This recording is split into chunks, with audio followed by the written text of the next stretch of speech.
Can you put your Stanley in the dishwasher, or will it ruin it?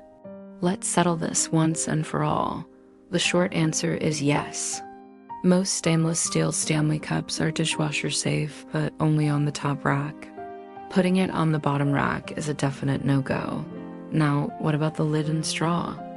You can dishwash them, but be aware that repeated high heat can wear out those important rubber seals much faster, leading to leaks. So what's the best cleaning routine? For busy days, pop the cup on the top rack. On other days, give the whole thing a quick hand wash with a bottle brush to really get it clean. Definitely avoid the bottom rack and any super hot dry cycles. These can fade the color, damage the finish, and stress the vacuum insulation over time. So stick to the top rack or hand wash to keep your Stanley looking great and totally leak-free for years to come.